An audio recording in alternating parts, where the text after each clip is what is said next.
Mesdames, Messieurs, bonsoir et merci de nous rejoindre sur IK TV. Bienvenue dans votre journal dont voici les grandes lignes.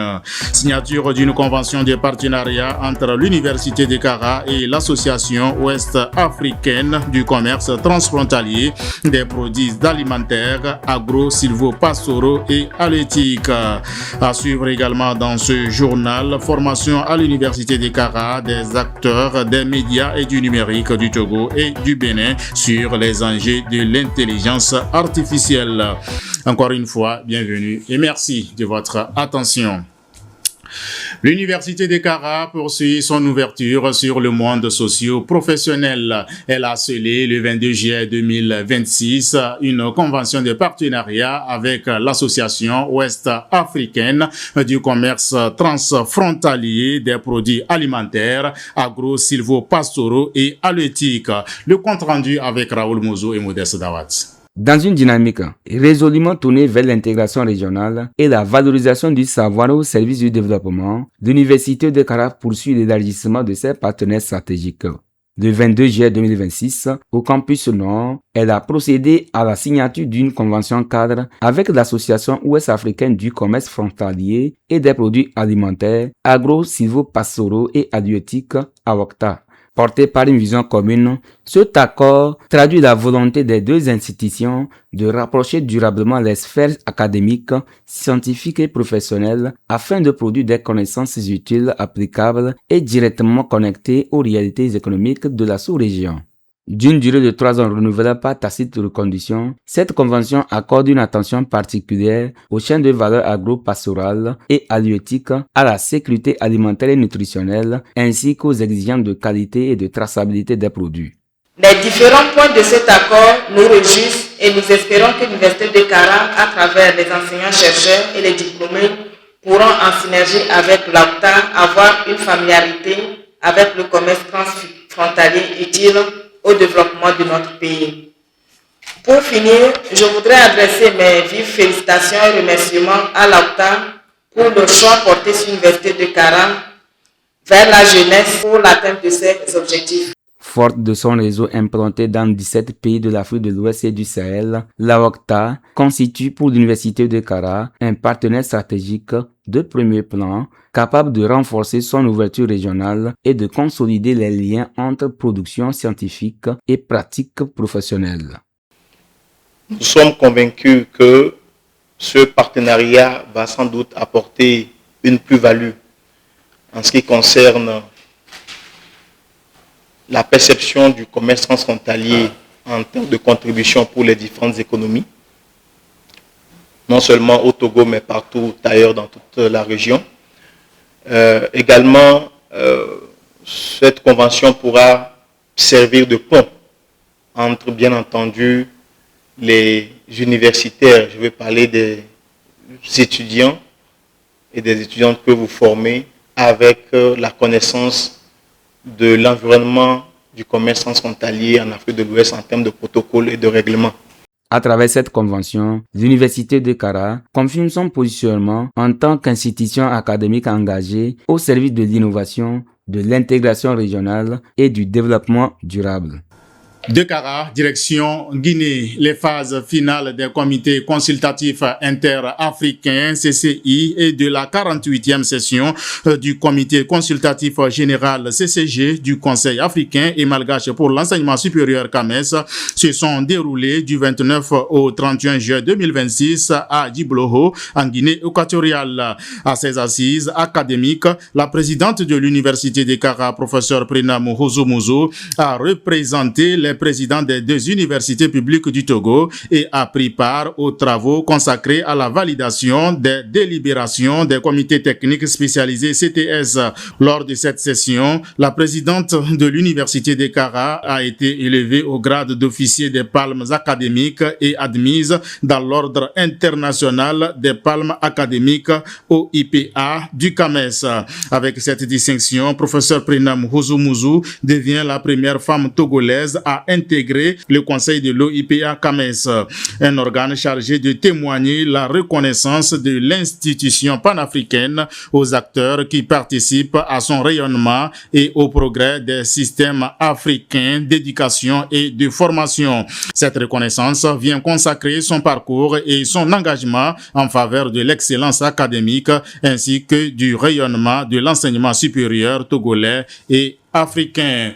Toujours au titre de la 48e session ordinaire du CAMES, l'Université de Kara s'est également distinguée par une performance remarquable. Au total, 39 enseignants-chercheurs de l'institution ont été inscrits sur les différentes listes d'aptitudes du CAMES. Parmi ces lauréats figurent 10 professeurs titulaires, 16 maîtres de conférences et 13 maîtres assistants. Ces résultats témoignent du dynamisme de la recherche scientifique, de la qualité de l'encadrement académique et des efforts constants déployés par l'Université de Kara pour promouvoir l'excellence dans l'enseignement supérieur.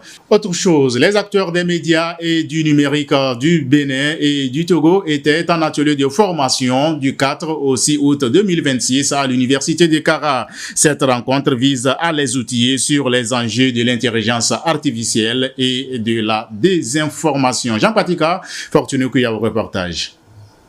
Du 4 au 6 août 2026, l'Université de Kara a accueilli un atelier de formation destiné aux acteurs des médias et du numérique. Axé sur l'intelligence artificielle et la lutte contre la désinformation, cette session a réuni une trentaine de participants venus du Togo et du Bénin.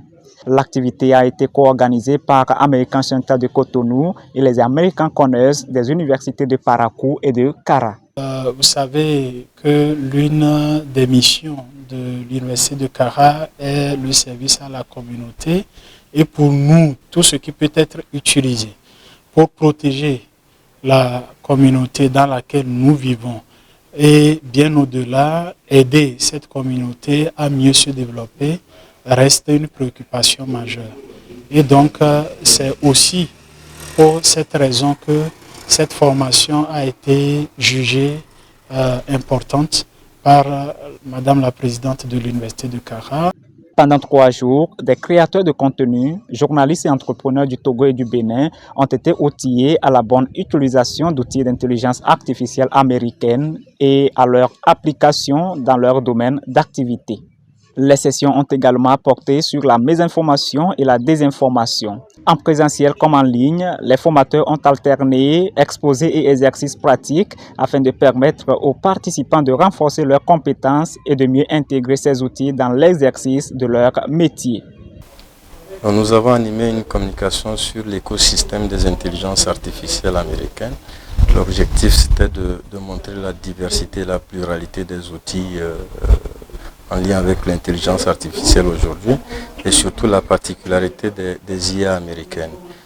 Face à la massification des données et la flambée de l'utilisation de l'intelligence artificielle, il est de bon ton d'indiquer aux participants les différences entre les différents outils IA et comment surtout pouvoir distinguer les bonnes informations des mauvaises informations qu'on retrouve sur l'IA. Les participants ont salué cette initiative qu'ils jugent enrichissante et adaptée aux défis actuels du numérique. Cet atelier va m'aider à faire la différence entre les informations vraies, vérifier les fausses informations pour ne pas tomber dans des pièges et tout. Les organisateurs ils ont opéré un bon choix sur le fait de nous entretenir sur l'intelligence artificielle parce que l'intelligence artificielle aujourd'hui est en train de prendre le dessus sur tout ce que nous faisons. Et s'il y a quelqu'un aujourd'hui qui ne s'adapte pas à cette intelligence artificielle, je pense que la personne va se perdre.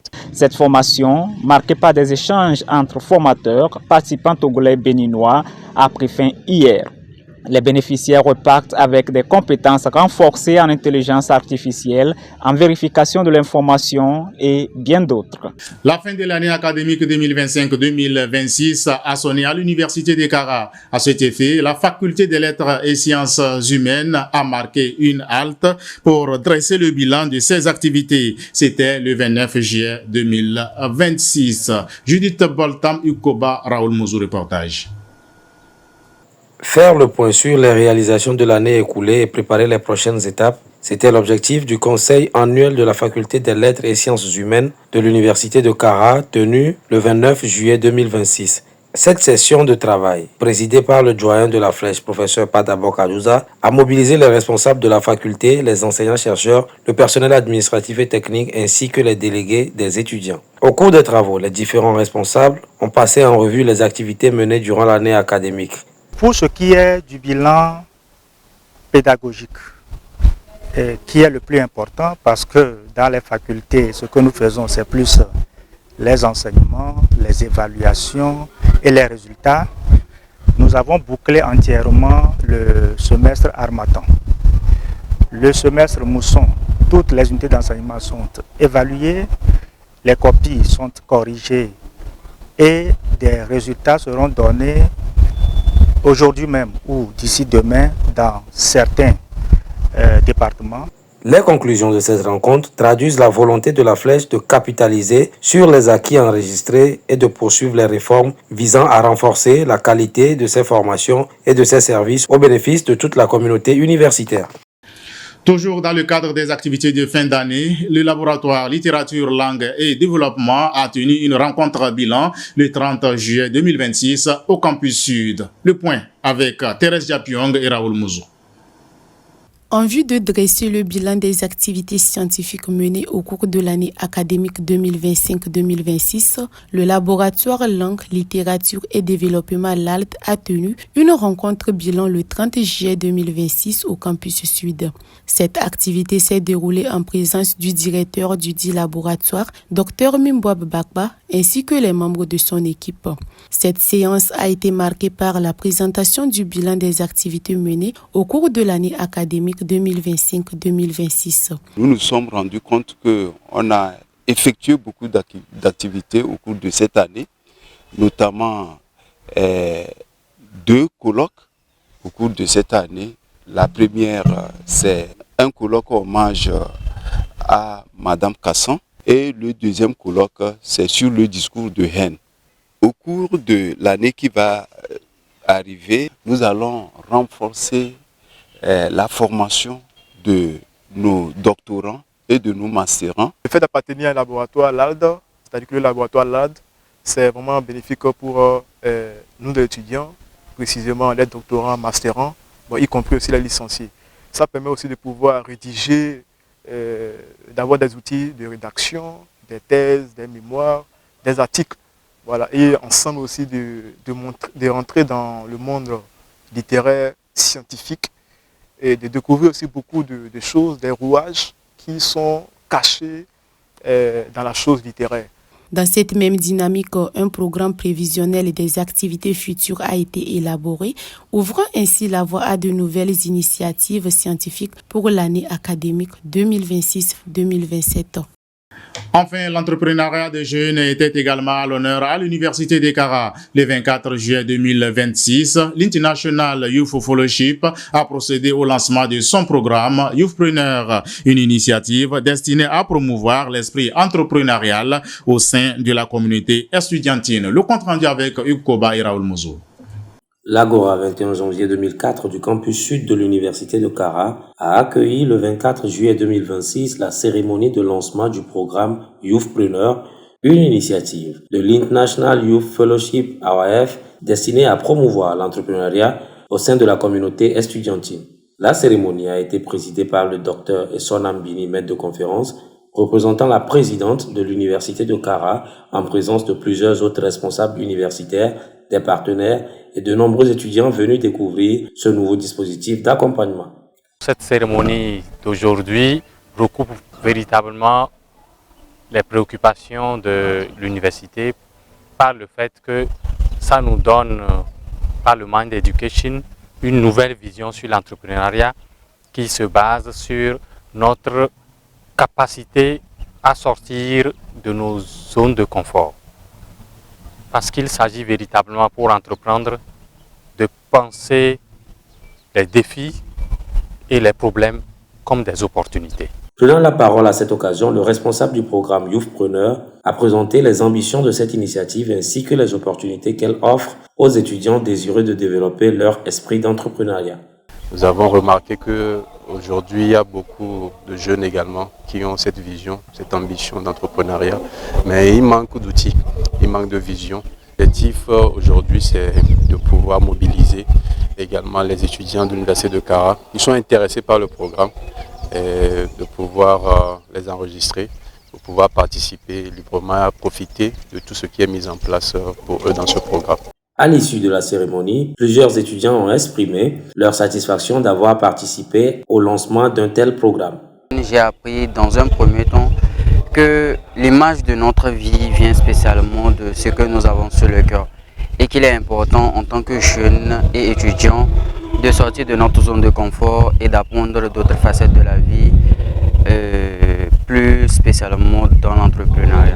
Avec Youthpreneur, l'Université de Kara renforce son engagement en faveur de l'employabilité des étudiants en encourageant l'esprit d'entreprise et l'émergence de projets innovants. Fin de ce journal, je vous rappelle les grandes lignes. Signature d'une convention de partenariat entre l'Université de Kara et l'Association ouest-africaine du commerce transfrontalier des produits alimentaires, agro-silvopastoraux et halieutiques. Vous avez suivi les détails dans cette édition. Il était également question dans ce journal de la formation des acteurs des médias et du numérique du Togo et du Bénin sur les enjeux de l'intelligence artificielle. Merci de nous avoir suivis et surtout bonne suite des vacances à vous, chers membres de la communauté universitaire. Bonsoir.